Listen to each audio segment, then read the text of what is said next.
ជាអ្នកលក់អ្នកត្រូវហ៊ានទទួលយកអារម្មណ៍ទាំង3នេះឲ្យបានបើសិនជាអ្នកចង់ដើរនៅក្នុងទីផ្សារ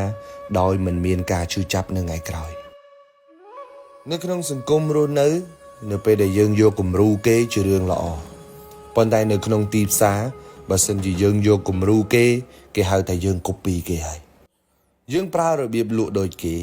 លក់ដាច់ជាងគេច្បាស់ណាស់គេនឹងថាយើង copy គេខ្ញុំយល់អារម្មណ៍អ្នកលក់មួយចំនួនប្រហែលជាគាត់ធ្លាប់ជួបច្រើនរឿងហ្នឹងនៅពេលដែលយើងលក់ផលិតផលណាមួយដែលស្តៀងគេហើយស្រាប់តែលក់ដាច់ជាងគេហើយមានរបៀបលក់ណាមួយដែលស្តៀងគេឬក៏ដូចគ្នាជាមួយគេនឹងដៀលយើងថាយើងជាអ្នកលក់ដែល copy style របស់គេតែកុំខ្វល់កុំឲ្យតែយើងទៅលួចផលិតផលរបស់គេយកមកលក់កុំឲ្យតែយើងទៅលួចរូបមន្តគេយកមកលក់កុំឲ្យតែយើងនឹងទៅបំពេញសិទ្ធិផលិតផលគេខុសច្បាប់អានឹងបានវាខុសបើគ្រាន់តែយកវិធីសាស្ត្រយកលំនាំនៃវិធីសាស្ត្ររបស់គេយកមកលក់អានឹងគេមិនហៅ copy ទេយើងគ្រាន់តែយកលំនាំតាមគេយើងគ្រាន់តែយកគំរូតាមគេវាគ្មានច្បាប់ណាហាមមិនឲ្យប្រើវិធីសាស្ត្រលក់ដូចគ្នានោះទេកន្លែងណាធ្វើបានល្អគេធ្វើដែរហើយកន្លែងណាល្អគេយកគំរូតាមហើយព្រោះវាជាឆ្នាំងបាយព្រោះវាជាវិធីសាស្ត្រដែលមានលទ្ធផលហើយនៅក្នុងទីផ្សារគេមើលយើងមើលគេរៀនសូត្រពីគ្នាទៅវិញទៅមកទេគ្មានអ្នកណាលួចបានអ្នកណាទេអញ្ចឹងកុំខ្វល់រឿងហ្នឹងធ្វើមិនបានផលបន្តធ្វើវាជាបន្តទៀតទី2នៅក្នុងសង្គមគេស្អប់មនុស្សអាក្រក់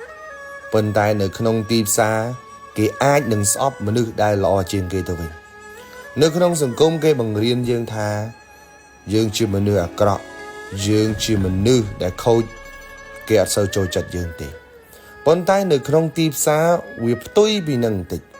ពេលខ្លះយើងធ្វើបានល្អជាងគេយើងលក់ដាច់ជាងគេយើងមានភ្ញៀវច្រើនជាងគេ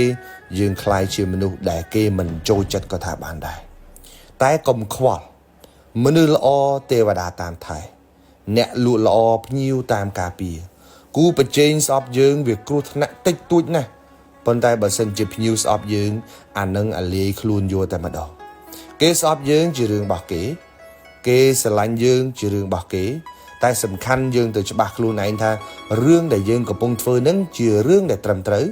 ជារឿងដែលធ្វើឲ្យភ្ញៀវយើងសប្បាយចិត្តជារឿងដែលយើងធ្វើឲ្យភ្ញៀវរបស់យើងទទួលបាននៅលទ្ធផលល្អប្រសើរអ្នកណាមិនសុខចិត្តជារឿងរបស់គេទេសំខាន់ភ្ញៀវយើងសប្បាយចិត្តគឺចប់ទី3នៅក្នុងសង្គមគេប្រាប់យើងថាយើងកាន់តែដាក់ខ្លួនយើងកាន់តែមានតម្លៃប៉ុន្តែនៅក្នុងទីផ្សារយើងកាន់តែអោនគេកាន់តែលួចជន់យើងក៏ថាបាននៅក្នុងទីផ្សារយើងអត់អាចខ្សោយបានទេនៅក្នុងសង្គមគេបង្រៀនយើងថាងើយស្កកអោនដាក់គ្រាប់ដាក់ខ្លួនកាន់តែមានតម្លៃតែក្នុងទីផ្សារពាក្យនេះអាចនឹងសាបបន្តិចព្រោះនៅក្នុងចង្កោមអ្នករលុយកលៈទេសៈខ្លះអ្នកមិនអាចអោនក្រាប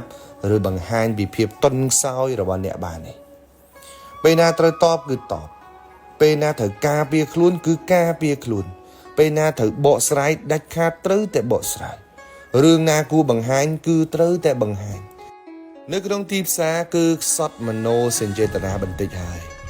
អ្នកអាចប្រើពាក្យថាមโนសញ្ចេតនានៅកន្លែងផ្សេងបាន